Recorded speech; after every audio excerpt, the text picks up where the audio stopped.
തരൂരിൻ്റെ പല സന്ദർഭങ്ങൾ നമ്മൾ ചർച്ച ചെയ്തു. ഇപ്പോൾ ഏറ്റവും ഒടുവിൽ ലേഖനമാണ്. പാഠം ഉൾക്കൊണ്ടുകൊണ്ട്, അടിയന്തരാവസ്ഥയുടെ പാഠം ഉൾക്കൊണ്ട് എന്ന തലക്കെട്ടിൽ വന്നിരിക്കുന്ന ലേഖനം. അതൊരു തന്ത്രമാണോ? ഈ നഷ്ടപ്പെടാൻ എന്തെങ്കിലും ഉള്ളവർക്കാണ് തന്ത്രം. ശശി തരൂരിന് എന്താ നഷ്ടപ്പെടാനുള്ളത്?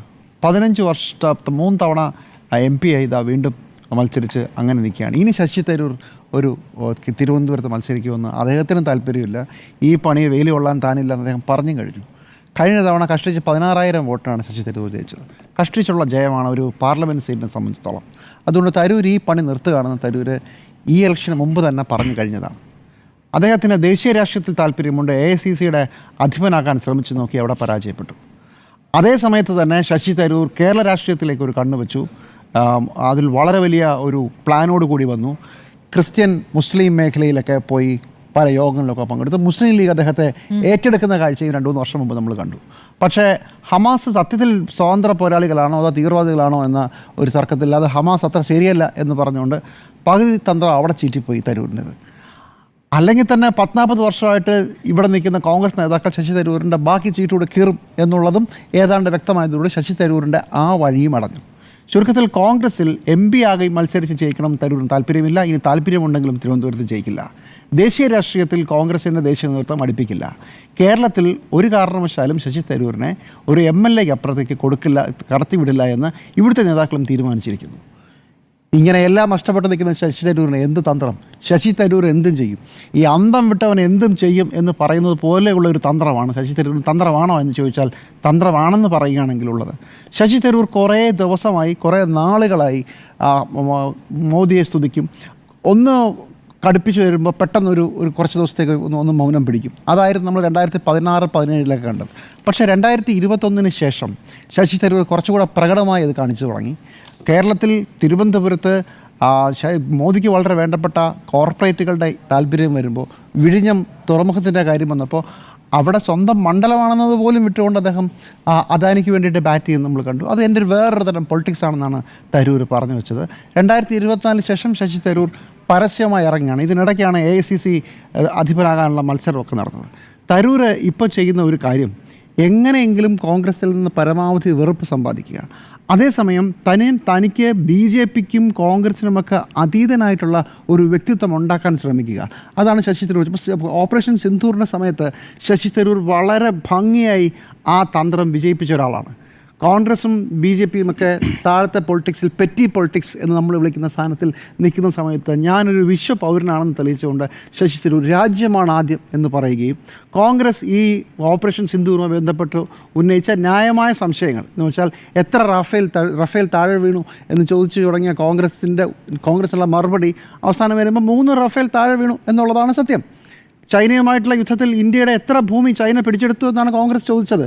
അത് അവസാനം കൺസീഡ് ചെയ്യുന്ന ഘട്ടം വരെ എത്തി. തരൂർ ഇതൊന്നും വിഷയമല്ല. തരൂർ പക്ഷേ ദേശീയത എന്നതിലൂന്നി മോദിക്ക് അനുകൂലമായി BJPക്ക് അനുകൂലമായി ഒരു കഥ ഇങ്ങനെ മെനഞ്ഞുകൊണ്ടേ വരികയാണ്. ഏറ്റവും അവസാനം അടിയന്തരാവസ്ഥയെക്കുറിച്ച് ഓർമ്മിപ്പിച്ചുകൊണ്ട് അടിയന്തരാവസ്ഥയുടെ 50-ാം വർഷം അദ്ദേഹം പറയുന്നത് അടിയന്തരാവസ്ഥ ഒരു വളരെ മോശം കാര്യമായിരുന്നു. എന്നാൽ അതേ ആവേശത്തിൽ ഇപ്പോൾ നടക്കുന്നത് അപ്രഖ്യാപിത അടിയന്തരാവസ്ഥയാണെന്ന കോൺഗ്രസിൻ്റെ വാദം ശശി തരൂരാണെങ്കിൽ മിണ്ടുന്നതേയില്ല. ശശി തരൂർ കോൺഗ്രസിനെതിരാണോ എന്ന് ചോദിച്ചാൽ അത് അടിയന്തരാവസ്ഥയ്ക്കെതിരാണ് ഞാൻ എന്നാണ് ശശി തരൂർ വേണമെങ്കിൽ പറഞ്ഞു വയ്ക്കുക. അപ്പോൾ ചോദ്യം, ശശി തരൂരിനെ ഇപ്പോൾ BJPയിൽ നിന്ന് കോൺഗ്രസിൽ നിന്ന് പുറത്താക്കിയാൽ എന്ത് സംഭവിക്കും? തരൂരിനൊന്നും സംഭവിക്കില്ല. ശശി തരൂരിന് വളരെ സുഗമമായി അദ്ദേഹത്തിൻ്റെ MP സ്ഥാനം കാത്തു സൂക്ഷിച്ചുകൊണ്ട് മുമ്പോട്ട് പോകാം. ഇത് മാത്രമാണ് അദ്ദേഹത്തെ പുറത്താക്കിക്കൊണ്ടുള്ള ഏക ഗുണം. വേണമെങ്കിൽ വർക്കിംഗ് കമ്മിറ്റിയിലും ശശി തരൂരിനെ പുറത്താക്കാം. അതുമാത്രമാണ് കോൺഗ്രസിന് ചെയ്യാൻ പറ്റുക. അങ്ങനെ ചെയ്താൽ ശശി തരൂരിൻ്റെ കയ്യിൽ മറ്റൊരു വജ്രായുധമുണ്ട്.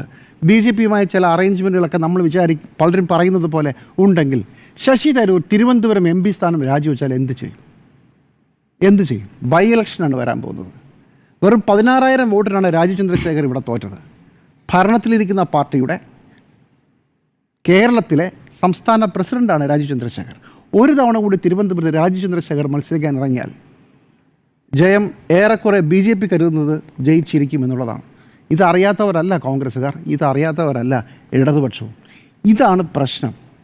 ഇവിടെയാണ് തരൂർ ഇവരെ എല്ലാവരെയും കൊണ്ട് കുരുക്കിയിട്ടിരിക്കുന്നത്. ഒരക്ഷരം തരൂരിനെതിരെ മിണ്ടരുത് എന്ന് AICC ഇവിടുത്തെ നേതാക്കളോടെല്ലാം ഓടി നടന്ന് പറയുന്നതിൻ്റെ പിന്നിലും വാക്കുകൊണ്ടോ നോക്കുകൊണ്ടോ തരൂരിനെ വേദനിപ്പിച്ചതായി ഒരു സൂചന പോലും തരൂരിന് കൊടുക്കരുത്. തരൂർ തിരുവനന്തപുരം MP സ്ഥാനം രാജിവെക്കരുത്. ഇതാണ് ഈ അടിസ്ഥാന ഗെയിം. ഈ ഗെയിം മനസ്സിലാക്കിയാൽ നമുക്ക് ബാക്കിയെല്ലാം മനസ്സിലാവും. തരൂർ അന്തം വിട്ടവൻ എന്തും ചെയ്യുമെന്ന് പറയുന്ന പോലെ തരൂരിന് ഇപ്പോൾ നഷ്ടപ്പെടാനൊന്നുമില്ല. ഒന്ന് പുറത്താക്കി തരുമോ, എന്നെ ഒന്ന് കോപിപ്പിക്കുമോ, എന്നെ ഒന്ന് പ്രകോപിപ്പിക്കുമോ എന്ന് ചോദിച്ചുകൊണ്ടേ ഇരിക്കുകയാണ്. ആദ്യത്തെ പ്രകോപനത്തിൽ ശശി തരൂർ MP സ്ഥാനം രാജിവെക്കുന്നു. ഇവിടെ ബൈ ഇലക്ഷൻ വരുന്നു, കാര്യങ്ങൾ കുഴഞ്ഞു മറിയുന്നു. ഒന്ന്. മറ്റൊരു കാര്യം, ശശി തരൂരിന് എന്തായിരിക്കും BJP ഓഫർ ചെയ്തിട്ടുണ്ടാവുക? ഇനിയൊരു മന്ത്രിസ്ഥാനമൊന്നും അദ്ദേഹത്തിന് വലിയ താല്പര്യമില്ല. 2024 ഡിസംബർ 31 ആകുമ്പോഴേക്കും UN ജനറൽ സെക്രട്ടറി, ഐക്യരാഷ്ട്രസഭയുടെ ജനറൽ സെക്രട്ടറി പദവി ഒഴിയുകയാണ്. ഗുട്രസ് പോവുകയാണ്. മയാമോട്ട്ലി പോലെയുള്ള വലിയ രാഷ്ട്രത്തിലെ മറ്റ് രാജ്യങ്ങളിലെ ഏഷ്യൻ രാജ്യങ്ങളിലെ അതിനപ്പുറത്തുള്ള ഭൂഖണ്ഡങ്ങളിലെ 3-4 കാൻഡിഡേറ്റുകൾ ഇപ്പോൾ തന്നെ തയ്യാറായി നിൽപ്പുണ്ട്. അങ്ങനെ ഇരിക്കെയാണ് മോദി സർക്കാർ ശശി തരൂരിനെ ലോക പര്യടനത്തിന് വിട്ടത്. ഓപ്പറേഷൻ സിന്ദൂറിന് ശേഷം ശശി തരൂർ നയതന്ത്ര സംഘത്തോടൊപ്പം പോയി. അവിടെ മാത്രമല്ല, അത് കഴിഞ്ഞ് ഒന്നുകൂടെ റഷ്യയിൽ പോയി. എന്തിനാണ് റഷ്യയിൽ പോയെന്ന് ഇപ്പോഴും നമുക്കറിയില്ല. ശശി തരൂർ ഒരു പക്ഷേ ഈ UN സെക്രട്ടറി ജനറൽ സ്ഥാനത്തേക്ക് വേണ്ടി ഉള്ള വോട്ട് പിടുത്തം തുടങ്ങിയിട്ടുണ്ടാവണമെങ്കിലോ? ഇതൊക്കെ ആയിരിക്കാം തരൂരിന് മുമ്പിലുള്ള പ്ലാൻ.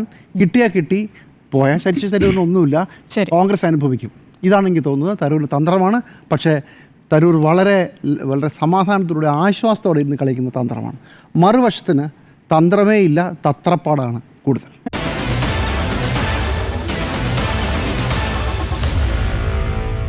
Meet the editors.